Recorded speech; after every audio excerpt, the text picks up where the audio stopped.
Nadinig niyo na ba yung scholar ng Land Bank 2026 up to 100K annual educational grant? Parents, alam niyo ba kung kayo ay isang magsasaka, mangingisda, or agrarian reform beneficiary, may pagkakataon ng iyong anak na makatanggap ng hanggang 100,000 yearly para sa kolehiyo. Dagdag pa rito pa ang cash award kung graduate siya ng Latin honors at tulong pang-review naman kapag oras na ng kanyang board exam. Ito yung scholar ng Land Bank program at sa video na ito ay gagabayan ko kayo kung paano nyo matulungan ang iyong anak na maging bahagi nito. Kumusta dear parents? Kung pumapasok na or unang taon pa lang sa kolehiyo ang iyong anak at galing kayo sa pamilya ng magsasaka or mangingisda, malaking tulong ito para sa financial journey ng iyong anak papuntang kolehiyo. Sa pamamagitan ng scholar ng Land Bank program, tinutulungan ng Land Bank of the Philippines ang mga batang Pilipino mula sa 60 poorest provinces ng bansa na makapagtapos sa identified state,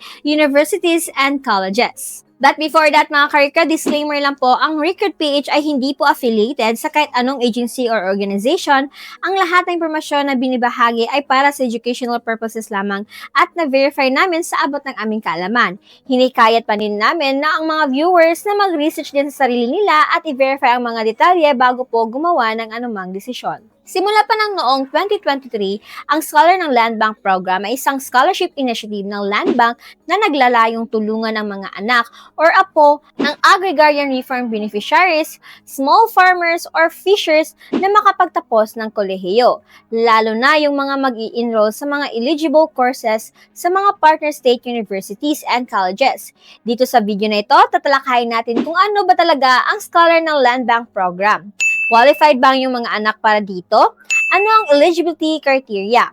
Ano ang mga degree program ang covered nito? At paano niyo matulungan ang inyong anak na mag-apply ng tama? Ano ang Scholar ng Land Bank program? Ito ay pinapatakbo ng Land Bank Countryside Development Foundation Incorporated at layunin nitong bigyan ng pagkakataon ang mga batang galing sa agri-sector na makapagtapos ng kolehiyo sa mga kursong makakatulong sa kanilang komunidad at sa buong bansa. And for eligibility criteria, qualified ba ang iyong anak? Bilang magulang, ito ang dapat niyong tignan kung kwalipikado ang iyong anak. First, siya ay Filipino citizen. Papasok na or unang taon ng sa kolehiyo para sa parehong taon ng kanyang application. Siya ay iyong anak or apo bilang isang agrarian reform beneficiaries, small farmers, or fishers. May general average na hindi bababa sa 90% or kabilang sa top 10% ng kanyang batch sa senior high school. Wala pa siyang natatanggap na ibang scholarship, educational grant, or financial assistance. Ang iyong pamilya ay may taunang kita na 300,000 pababa.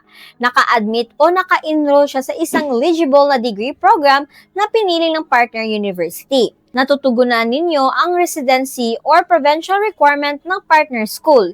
Maaari ring humingi ng katunayan na kayo ang magulang or ang lolo't lola ng bata na nakarehistro sa registry system for basic sectors in agriculture. Kilala rin bilang RSBSA.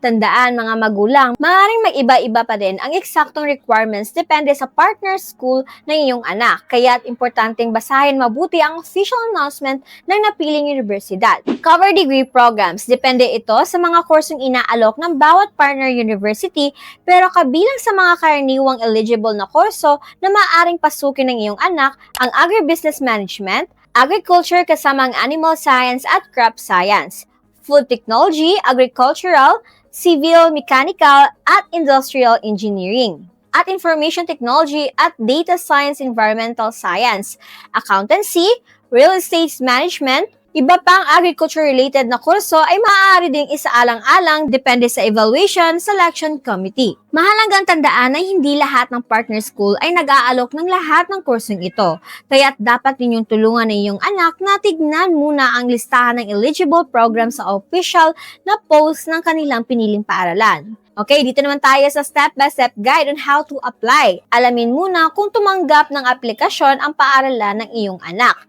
Bisitahin ang official Facebook page or website ng scholarship, admission, or student affairs office ng kanyang university para malaman ang eligible courses, residency requirements, dokumentong kailangan, paraan ng pagsusumite at deadline. Tulungan siyang kunin yung mga application form.